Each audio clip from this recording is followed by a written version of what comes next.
이사야 46장 1절부터 4절까지 말씀을 함께 한 절씩 교독하고 마지막 절 같이 읽도록 하겠습니다. 벨은 엎드려졌고 느보는 구부러졌도다. 그들의 우상들은 짐승과 가축에게 실렸으니 너희가 떠매고 다니던 그것들이 피곤한 짐승의 무거운 짐이 되었도다.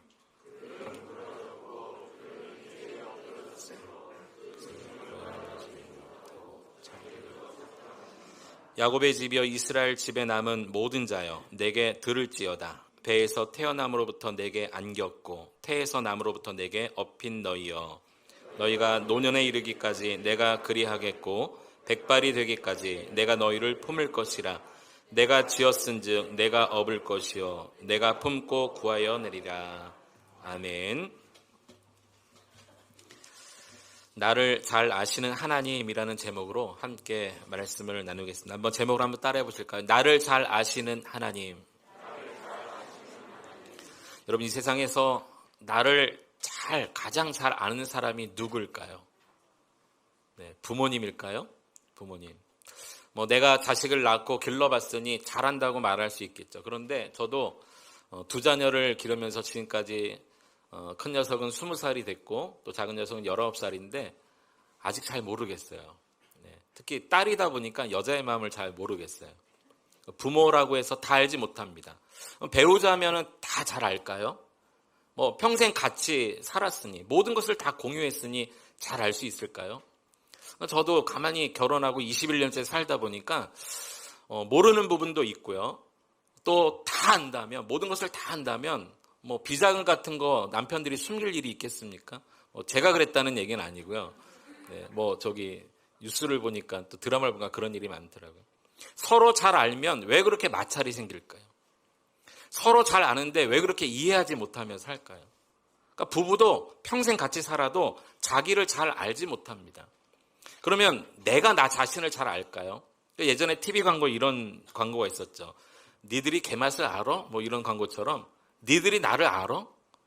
그러니까 내가 나를 잘 아는, 다른 사람은 절대 나를 모르고 나는 나를 잘 안다는 거죠. 그래서 내 인생은 내 것이요 이런 노래도 나오고요. 또 내 인생의 주인공이 바로 나라고 생각합니다. 언뜻 보면 맞는 말 같아요. 나보다 나를 더 잘하는 사람이 누가 있겠어요? 부모도 배우자도 친한 친구들도 나를 모르는데 나는 나를 잘한다라고 생각하는데 이것도 사실은 조금만 깊이 생각해보면 큰 착각 중에 하나라는 것입니다. 우리는 자기 자신을 잘 아는 것 같아도 잘 모릅니다. 제가 이전에 아주 오래전에 사역했던 교회 한 젊은 집사님이 계셨어요. 이분은 태권도, 유도, 검도, 합기도 합쳐서 17단, 스쳐도 사망인 무술인이었어요. 걸어다니는 무기였죠. 교회에서 힘든 일, 힘으로 하는 모든 일들은 이분이 다 앞장서서 하셨어요. 건강이 아주 자신만만했습니다. 그런데 어느 날 몸이 이상하더니 병원에 가서 검사를 해봤더니 췌장암 4기 판정을 받으셨어요. 건강했던 그분이 자기 몸속에서 자라고 있는 암은 몰랐다는 거예요. 안타깝게도 40대 중반에 부름을 받고 말았습니다. 누구도 그분이 그렇게 될 거라고 아무도 알지 못했어요. 이렇게 우리는 내 몸속 안에서 일어나는 일조차 모르는 인생인데 어떻게 내가 나를 잘한다고 말할 수 있겠습니까? 여러분의 머리카락이 정확히 몇 개라고는 말할 수 없어도 몇 개 정도라고 이만큼이라도 여러분 말할 수 있겠습니까? 내 몸 안에 세포가 어떻게 반응하고 있는지 지금도 설명할 수 있겠어요? 내가 나를 모르는데 나의 미래를 어떻게 알 수 있겠으며 어떻게 나를 장담할 수 있겠습니까? 오늘 이 예배를 다 마치고 나서 잠시 후에 일어날 일을 여러분 알 사람이 있습니까? 없습니다. 따라서 우리는 나도 나 자신을 몰라요. 그런데 어떻게 내 인생이 내 것이라고 말할 수 있습니까? 내 인생의 주인공이 나라고 어떻게 말할 수 있겠습니까? 겉으로 표현은 되어지지 않아도 우리의 마음도 사실은 내가 잘 모릅니다. 우리가 마음대로 인생이 잘 펼쳐지지 않는다는 것만 봐도 알지 않습니까? 내 마음속에 품어진 생각이 하루에도 수십 번 바뀌는 게 우리의 인생입니다. 오늘 결심한 게 내일 되면 이상하게 흔들려요. 하루에도 수십 번 마음이 바뀝니다. 누군가에게 사랑의 고백을 해도 그 사랑이 흔들릴 때가 많이 있습니다. 우리 남편들 가만히 한번 생각해 보세요. 아내랑 결혼하기 전에 이런 거짓말 많이 했잖아요. 내가 당신이 원한다면 다리라도 따 주겠소.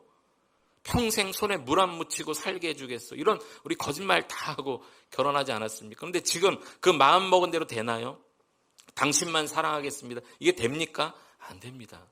우리 인생이 우리의 마음, 우리의 말, 행위 모든 것이 사실은 내가 잘 모르는 인생을 살고 있다는 거예요. 하지만 나의 모든 것을 아시는 분이 있습니다. 오늘 성경에 보니 그분이 하나님이라고 말하고 있어요. 저는 이 하나님 뒤에 반드시 아버지를 붙이고 싶은 심정입니다. 우리를 잘 아시는 분이 계시는데 그분이 바로 하나님 아버지 되십니다. 부모의 사랑 그 이상으로 알고 있는, 부부의 사랑, 부부의 관계 그 이상으로 알고 있는, 내가 나를 더 잘 안다고 생각하는 그것보다 나를 더 정확하게 아시는 분이 우리 하나님 아버지시라는 것을 오늘 본문이 우리에게 가르쳐주고 있습니다. 오늘 하나님 아버지, 나를 잘 아시는 하나님 아버지의 그 오묘하심, 그 깊은 사랑과 그 은혜가 오늘 이 말씀을 듣는 저와 여러분 모두에게 우리 마음속 깊은 곳에 그 은혜가 새겨지는 주일 아침 될 수 있기를 축원합니다. 오늘 우리가 읽었던 이 이사야 46장은 굉장히 중요한 장입니다. 특히 이 중요한 46장 앞부분과 뒷부분을 잠깐만 비교하겠는데요. 이 앞부분인 이사야 44장과 45장에 보면 어떤 말씀이 기록되어 있냐면 이스라엘 백성들을 향하신 하나님의 계획이 예언되어 있어요. 지금 바벨론 포로로 끌려가서 제국이 페르시아까지 완전히 바뀔 때까지도 오랫동안 그 땅에서 포로 생활로 지쳐 있었던 이스라엘 백성들에게 곧 고레스 왕의 칙령을 통해서 귀환시킬 것이라는 예언이 이 앞부분인 44장, 45장에 그 하나님의 계획이 예언되어 있고 또 46장을 중심으로 뒷부분인 47장과 48장에 보면 이스라엘을 사로잡아갔던 그 바벨론이 곧 멸망할 것에 대한 예언이 되어져 있습니다. 그러니까 앞뒤로 예언이 되어져 있고 이 가운데 끼어있는 46장에 하나님의 그 애틋한 마음이 잘 표현되어져 있어요. 이스라엘 백성들을 포로로 귀환시킬 것에 대한 예언, 그리고 사로잡아갔던 바벨론이 무너질 것에 대한 예언 사이에 이스라엘 백성들을 향하신 하나님의 사랑의 마음, 그 표현들이 구구절절 기록되어 있는데요. 오늘 먼저 1절을 같이 한번 보시면 이렇게 말씀하고 있습니다. 우리 1절 한 번만 더 같이 한번 읽어보겠습니다. 시작. 벨은 엎드려졌고 느보는 구부러졌도다.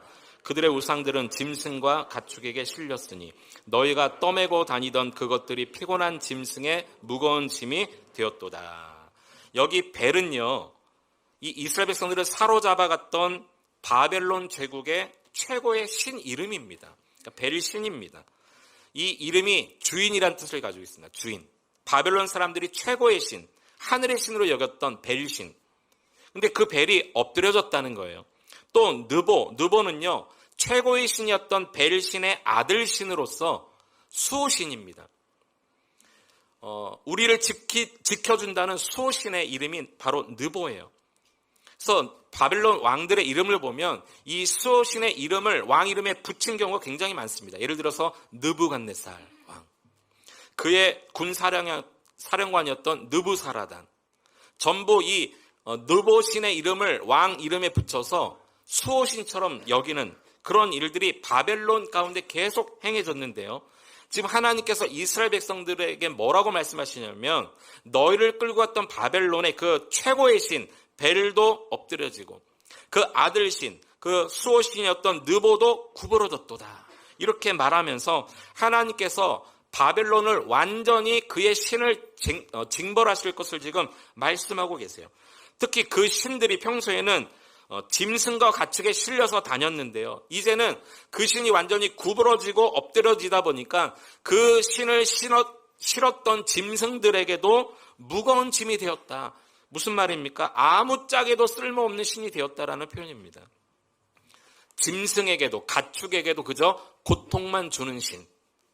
무슨 소용이 있습니까? 이런 신이. 2절에 보면요. 그들은 구부러졌고 그들은 일제히 엎드려졌으므로 그 짐이, 그러니까 가축들도 무겁다고 여기는 그 짐을 구하여 내지 못하고 자기들도 잡혀 갔느니라.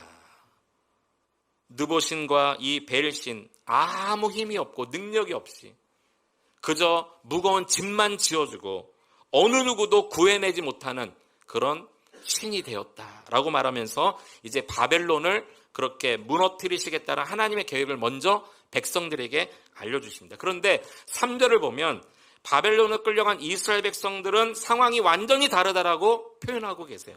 자, 3절 말씀, 3절, 4절, 2절을 같이 한번 읽어보겠습니다. 시작. 야곱의 집이여, 이스라엘 집에 남은 모든 자여, 내게 들을지어다. 배에서 나무로부터 내게 안겼고 태에서 나무로부터 내게 업힌 너희여, 너희가 노년에 이르기까지 내가 그리하겠고 백발이 되기까지 내가 너희를 품을 것이라. 내가 지었은즉 내가 업을 것이요 내가 품고 구하여 내리라. 아멘. 지금 앞에 바벨론을 향해서는 그들의 신, 최고의 신과 수호신 이름을 이야기하면서 다 구부러지고 엎드려지고 그것을 의지했던 사람이나 가축이나 무거운 짐이 되고 그들을 어느 누구도 건져내지 못했는데, 하나님께서 택하시고 자기 백성 삼으신 이스라엘 백성들을 향해서는 지금 뭐라고 이야기하냐면 이렇게 말하죠. 내게 들을지어다. 내게 들을지어다. 이 말이 무슨 말이냐면 너희를 잘 들어라고 이야기하면서 배에서 태어남으로부터 내게 안겼고 태에서 남으로부터 내게 업힌 너희여. 무슨 말입니까? 하나님께서 이들을 내가 너희를 안았다 이렇게 말하고 있어요. 태어나면서부터 내가 너희를 업었다. 그러니까 앞에서 말한 그 바벨론 신의 멸망과는 완전히 대조되게 살아계신 하나님은 이스라엘 백성들을 그렇게 안고 업고 지금 여기까지 달려왔더라고 말씀하고 계세요. 이것이 4절에 보면 노년에 이르기까지 백발이 될 때까지 그렇게 하시겠다는 거예요. 너희를 품을 것이라. 내가 지었은즉 내가 업을 것이요 내가 품고 구하여 내겠다라고 말씀하고 있어요. 바벨론의 신과 이스라엘의 하나님이 완전히 대조되면서 하나님이 이스라엘 백성들을 어떻게 품으셨는지, 비록 지금은 바벨론 포로로 끌려가 힘들게 살고 있지만 이들을 품고 계시고 안고 계시고 노년이 되기까지 백발이 될 때까지 그렇게 하시겠다라고 약속하시는 하나님이 이들에게 지금 이렇게 하시겠다라고 말하고 있다라는 거죠. 여기 가장 중요한 말은요, 내가라는 말이 몇 번이나 반복되는지 몰라요. 내가. 하나님이 그렇게 하시겠다는 겁니다. 왜요? 하나님이 그들을 지으셨기 때문에. 하나님이 그들의 하나님이 되셨기 때문입니다. 마치 자식을 가슴에 품은 어미처럼 이 하나님이 당신의 백성들을 그렇게 품으시겠다는 거예요. 그러나 여러분, 인간 부모는요, 자식들이 어릴 때만 안고 업고 품지 않습니까? 성인이 되고 다 크면 그렇게 하는 부모 없습니다. 그런데 하나님은요, 뭐라고 말씀하셨어요? 노년에 이르기까지, 백발이 될 때까지. 무슨 말입니까? 인생 마지막 순간까지, 죽음이 찾아오는 그 순간까지 부모도 잘 모르고 배우자도 모르고 친한 친구도 모르고 나도 나 자신을 모르지만 나를 정확히 아신 하나님은 우리를 아시기 때문에, 지으셨기 때문에 안고 업고 품고 구하여 내겠다. 하나님 아버지의 사랑과 인도를 이렇게 약속해 주셨다는 것입니다. 오늘 하나님께서 저와 여러분도 끝까지 포기하지 않으심을 믿으시기 바랍니다. 우리는 느끼지 못하는 순간에도 우리를 안고 업고 여기까지 인도해 오셨어요. 1988년 10월 우리나라가 한창 88 올림픽의 성공에 취해 있어서 이제 막 경제 성장을 논하고 있을 그때에 저 서남부에 아직까지 소련의 지배국에 있었던 아르메니아에 큰 지진이 발생했습니다. 이 지진으로 인해서 아르메니아 국민 50% 넘는 사람이 죽거나 다쳤어요. 건물이 많이 붕괴됐습니다. 이때 수잔나 페스트로인이라는 이 여인이 4살 된 딸과 함께 건물 속에 갇혔습니다. 이 모녀는 하루가 지나고 이틀이 지나도 구조 소식이 없자 지쳐가기 시작했어요. 굶주림과 갈증에 지쳐갑니다. 시간이 흐를수록 죽음의 공포가 찾아옵니다. 이제 살 소망이 하루 이틀 지나면서 끊어지기 시작하는 거예요. 4살 된 아이는 이젠 더 이상 울 힘조차 없어서 그저 눈만 감고 있습니다. 그때 어머니가 손을 뻗어서 어딘가를 이렇게 확인을 하더니 손끝에 유리조각 하나가 잡히는 것을 발견하고 집었어요.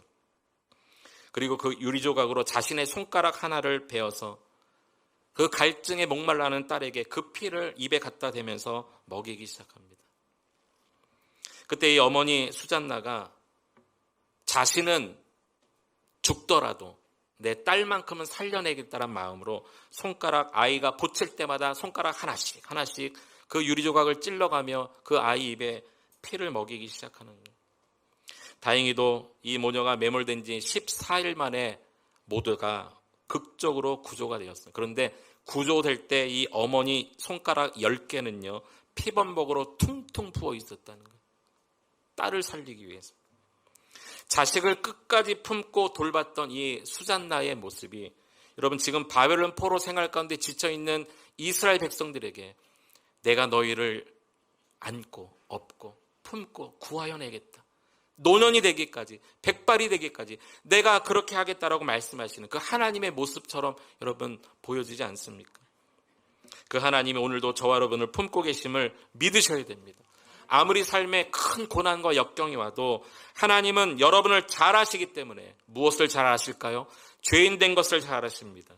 죄 허물로 이미 죽었다는 사실을 알고 계십니다. 하나님을 알기 전에 우리는 사탄의 자녀라는 것을 하나님이 아십니다. 독생자 예수 그리스도의 그 은혜의 십자가 보혈의 피가 아니면 우리는 가망 없는 존재라는 것을 하나님은 아시기 때문에 사망의 자리에서 생명의 자리로 옮겨주시기 위해서 우리를 택하신 그날부터 우리가 하나님을 벗어나 우리가 믿음에서 벗어나려고 할 때도 하나님 우리를 역추적하셔서 계속 찾고 찾으셔서 우리를 품고 안고 여기까지 달려오셨다는 사실에 우리가 어찌 예배하지 않을 수 있겠습니까?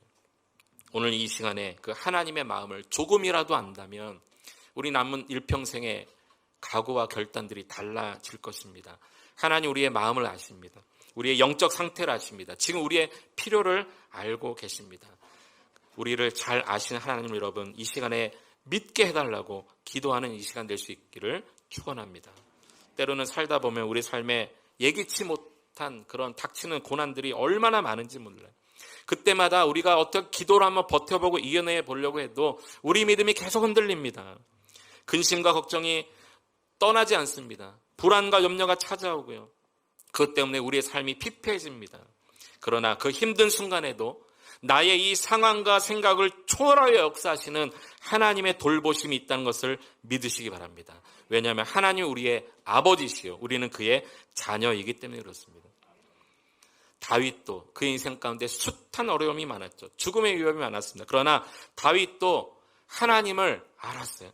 나를 품고 계시는구나. 어려운 순간에 나와 함께 하시는구나. 그리고 그 하나님을 신뢰함으로 이렇게 고백을 했습니다. 그리고 시편에 이렇게 그의 마음을 기록해 놓았어요. 시편 23편 4절 같이 한번 읽어보겠습니다. 시작. 내가 사망의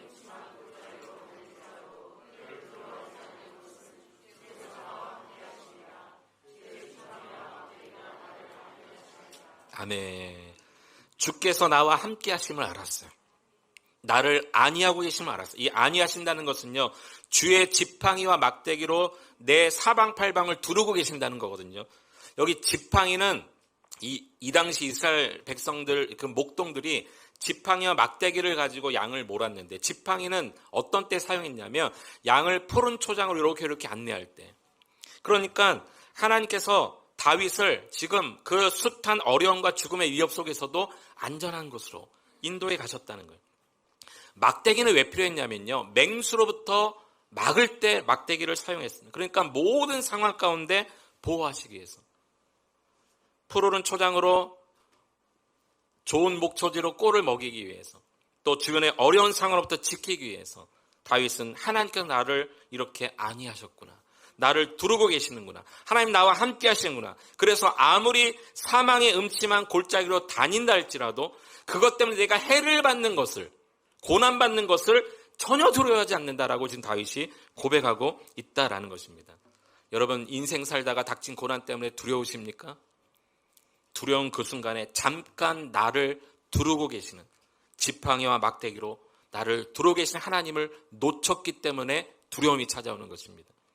여러분, 그 두려움의 문제까지도 담당하시고 하나님이 함께 하시는 그 하나님이 두려움보다 더 크시다는 것을 믿으면 두려움이 사라집니다. 여러분 안에 숱한 근심과 염려와 걱정이 왜 생겨나는지를, 그 이유는 상황 때문이 아니라 하나님을 놓쳐버렸기 때문이라는 것을 기억하고 다윗처럼 어떠한 상황에서도 이제 나는 두렵지 않습니다. 고백하는 여러분 될 수 있기를 축원합니다. 사망의 음침한 골짜기를 다닌다 할지라도 두렵지 않습니다. 다윗의 고백이 우리의 고백 될 수 있기를 축원합니다. 이 다윗이 하나님을 아는 믿음 가운데 이런 믿음이 있었어요. 오늘 이 바벨론 포로 생활하는 이스라엘 백성들에게 내가 너희를 지었다라고 말씀하신 하나님을 이 다윗도 분명히 알았어요.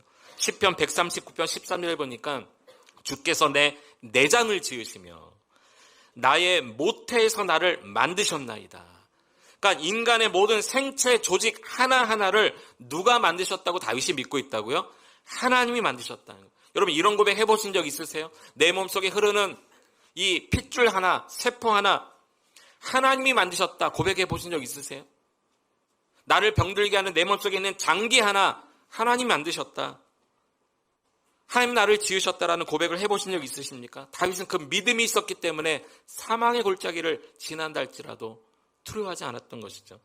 또요, 시편 139편 7절에서 10절에 보면 이런 고백을 하고 있습니다. 다윗이. 같이 한번 읽어보겠습니다. 시작. 내가 주의 영을 떠나 어디로 가며 주의 앞에서 어디로 피하리이까? 내가 하늘에 올라갈지라도 거기 계시며 수월에 내 자리를 펼지라도 거기 계시니이다. 내가 새벽 날개를 치며 바다 끝에 가서 거주할지라도 거기서도 주의 손이 나를 인도하시며 주의 오른손이 나를 붙드시리이다. 하늘에 올라갈지라도 수월은 무덤을 이야기합니다. 죽음의 자리에 내려갈지라도 또 바다 끝에 그러니까 인생의 가장 처절한 그런 싸움이 있는 그 바다 끝에 거할지라도 주의 손이 나를 인도하시 나를 붙드십니다. 이렇게 고백하고 있어요. 그래서 내가 그 주님의 인도하심 안에 내가 어디로 피할 수 있겠습니까? 라고 지금 다윗이 고백하고 있다는 거죠. 다윗은 분명한 믿음이 있었어요. 나를 창조하신 하나님에 대한 믿음. 나를 어느 상황에서도 인도하고 계신 하나님에 대한 믿음. 창조의 믿음과 인도하심의 믿음 이 두 가지만 있어도 여러분 이 세상에 우리를 향해 엄습해오는 모든 고난과 고통을 이겨낼 수 있다는 것을 믿으셨으면 좋겠습니다. 여러분 어떤 하나님으로 고백하고 오늘 믿고 계십니까? 하나님 우리와 함께 계십니다. 오늘 그래서 우리 가운데 필요한 것이 있어요. 하나님 앞에서 살기를 늘 연습해야 됩니다. 하나님은 눈에 보이지 않고 영으로 존재하여 계시기 때문에 때로는 우리가 하나님이 안 계신 것처럼 느껴지고 없는 것처럼 행동할 때가 많이 있지 않습니까? 그러나 늘 우리 가운데 의식되어지는 그 믿음이 하나 필요한 믿음이 있는데 이것이 하나님 앞에서 살아가는 믿음입니다. 하나님은 늘 내 앞에 계신다라는 코람데오의 믿음이 필요하다라는 것이죠. 특히 오늘 본문에 보면 하나님께서 이스라엘 백성들의 이런 말씀을 계속하고 계시는데요. 내가 너희를 업고 안고 품고 인도해내겠다. 백발이 될 때까지 이렇게 하겠다라고 말씀하시면서 그러기 때문에 제발 다른 것과 비교하지 말라 이렇게 말씀하셨어요. 우리 그 다음 절 5절에서 7절을 자기 음성으로 한번 읽어보겠습니다. 5절로 7절 같이 한번 읽어보겠습니다. 시작. 너희가 나를 누구에게 비기며 누구와 짝하며 누구와 비교하여 서로 같다 하겠느냐. 사람들이 주머니에서 금을 쏟아내며 은을 저울에 달아 도금장에게 주고 그것으로 신을 만들게 하고 그것에게 엎드려 경배하며 그것을 들어 어깨에 메어다가 그의 처소에 두면 그것이 서 있고 거기서 능히 움직이지 못하며 그에게 부르짖어도 능히 응답하지 못하며 고난에서 구하여 내지도 못하느니라. 무슨 말입니까? 하나님께서 내가 너희를 안고 업고 품고 백발이 될 때까지 노인될 때까지 인도할 테니 다른 신과 비교하지 말라 이렇게 말하면서 우상들은 만들지만 어깨에 매지만 움직이지도 못하고 응답해 주지도 못하고 구하여 주지도 못하지 않느냐. 이스라엘 백성들이 바벨론의 포로로 살면서 바벨론 사람들이 섬겼던 벨신과 느보신을 이들도 은연중에 이렇게 가랑비에 옷 젖듯이 섬기며 하나님보다 더 우상 앞에 마음을 쏟고 살았던 것 같아요. 그러니까 하나님께서 누구와 비교하겠느냐? 내가 누구와 짝하겠느냐? 구하여 내지도 못하고 움직이지도 못하고 응답하지 못하는 이 다른 우상들과 비교하지 말라라고 지금 말씀하고 계신다는 거죠. 이것을 사도 바울도 알았어요. 이 하나님의 은혜, 나를 인도하신 하나님의 사랑이 다른 어떤 것과도 비교할 수 없다는 것을 알아서 이렇게 고백합니다. 로마서 8장 38절과 39절에 보면 이 유명한 말씀이 있죠. 내가 확신하노니 사망이나 생명이나 천사들이나 권세자들이나 현재일이나 장래일이나 능력이나 높음이나 기쁨이나 다른 어떤 피조물이라도 우리 주 그리스도 예수 안에 있는 하나님의 사랑에서 끊을 수 없으리라. 이렇게 고백합니다. 무슨 말입니까? 어떤 것도 비교 대상이 안 된다는 거예요. 하나님의 사랑은. 나를 인도하신 하나님의 은혜, 하나님의 사랑은요, 심지어 사망, 생명, 천사들, 그 영적 존재라든지 아니면 권세들, 아무리 힘이 있는 그런 사람이랄지라도 현재 일이나 앞으로 일어날 일이나 어떤 것도, 어떤 피조물도 하나님의 사랑과 비교할 게 없다. 끊어질 게 없다. 우리를 끊어놓을 사람이 어떤 것도 없다라고 말씀하고 있습니다. 여러분, 이것 하나만 믿어도 우리가 다시 한번 힘을 내어 일어날 수 있지 않겠습니까? 그래서 정말 필요한 것이 하나님 앞에서 사는 그 코람데오의 삶입니다. 이 코람데오라는 말은 라틴어인데요. 코람, 앞에서, 데오스, 하나님이란 뜻입니다. 하나님 앞에서, 하나님 면전의식 사상이에요. 내가 화장실을 갈 때도 하나님 내 앞에 계신다라는 의식을 가지고 사는 거죠. 내가 혼자 운전해도 코람데오, 하나님 앞에서. 길을 걸어갈 때도 하나님 앞에서. 나 혼자 있을 때도 하나님 앞에서. 자기 혼자 핸드폰을 만지고 있을 때도 하나님 앞에서. 코람데오. 이런 의식이 있는 사람은요, 언제나 하나님을 두렵고 경외함으로 섬기게 되어져 있습니다. 이렇게 사는 사람은요, 어떤 것도 하나님의 사랑에서 나라를 끊을 자가 없다는 것을 믿게 되어집니다. 하나님의 임재 연습이라는 책을 쓴 로렌스 형제가 있습니다. 이 프랑스 파리의 갈렙 수도원에 들어서 평생 수도원으로 살았던 사람인데요. 이 사람이 가장 크게 하나님의 임재를 느꼈던 곳은 다른 곳이 아니라 주방이었다고 합니다. 무려 주방에서 15년 동안 다른 형제들의 음식을 만들고 설거지를 하면서 가장 크게 하나님의 임재를 느꼈던 장소가 주방이라는 거예요. 이 로렌스 형제가 주방에서 하나님의 임재를 경험하면서 이런 고백을 한 적도 있어요. 나는 프라이팬에 작은 오믈렛 하나도 하나님을 사랑하는 마음으로 뒤집었습니다. 이 하나님의 임재 연습에 나오는 말입니다. 프라이팬 하나 음식을 뒤집는 것도 하나님을 사랑하는 마음으로, 형제들을 사랑하는 마음으로 뒤집었다는 거예요. 왜요? 그 주방에 나 혼자 있는 것이 아님을 알았기 때문에. 하나님이 이곳에 나와 함께 하심을 알았기 때문에. 그래서 코람데오, 하나님 앞에서 사는, 그 하나님이 나와 함께 하시고 나를 사랑하심을 알았기 때문에. 여러분, 꼭 큰 일을 통해서만 하나님의 임재를 경험하는 것은 아닙니다. 내가 작은 방에 혼자 있어도, 나 홀로 길을 걸어가도, 혼자 운전을 하고 있어도 나를 품고 안고 업고 여기까지 인도에 오셨을 뿐만이 아니라 내가 백발이 될 때까지, 죽음의 자리에 이르기까지 그렇게 하시겠다고 약속하신 하나님이 내 앞에 계신다면 그 하나님 앞에 우리는 더 신실하게 정직하게 살아갈 수 있을 것입니다. 하나님을 두려워하시기를 축원합니다. 하나님은 여러분과 함께 동행하십니다. 느껴지지 않는 순간에도 하나님은 여러분 앞에 계십니다. 어느 수도원에서 나이가 많은 수도원장님이 이제 이 수도원장직을 이 제자들에게 좀 이렇게 물려줘야 되겠다라고 생각하면서 도대체 나의 제자들 중에 누구에게 물려줄까 고민하다가 제자들 다 불러 모으고 문제 하나를 냈어요. 내가 지금부터 문제를 낼 테니 이 중에서 그 문제를 잘 맞히는 자를 내가 후임으로 삼겠다. 그리고 제자들에게 새 한 마리씩을 다 나눠줬대요. 살아있는 새를. 그리고 이 새를 가져가서 아무도 없는 곳에서 새를 죽이고 돌아오라고 그랬어요. 단 아무도 보지 않아야 된다고 말했어요. 아무도 보지 않는 곳에서. 많은 제자들이 서로 수도원장 이 자리가 탐나서 아무도 없는 곳에 가서 새 목을 비틀어서 다 죽여서 돌아왔어요. 그런데 한 제자는 살아있는 새를 그냥 부들부들 떨면서 가지고 왔어요. 원장님이 왜 너는 죽이지 못했냐고 책망하기 시작합니다. 그때 이 제자가 말합니다. 수도원장님 죄송합니다. 제가 이 새를 아무리 죽이려고 아무리 은밀한 곳을 찾아봐도 모든 곳에 하나님이 계시기 때문에 제가 이 새를 죽일 수가 없었습니다. 이렇게 고백했다는 거예요. 그 답을 듣고 싶었던 이 수도원장이 그 제자를 자기의 후임자로 삼았다라는 예화가 있습니다. 오늘도 하나님은 살아계심을 여러분 믿으십니까? 하나님은 살아계십니다. 아니, 살아계실 뿐만이 아니라 그 하나님 우리를 지으시고 만드신 아버지시기 때문에 우리를 안고 업고 품고 인도하고 계십니다. 아무리 힘들고 어려운 순간에도 우리가 주님 앞에 서는 그날까지 우리를 품고 계십니다.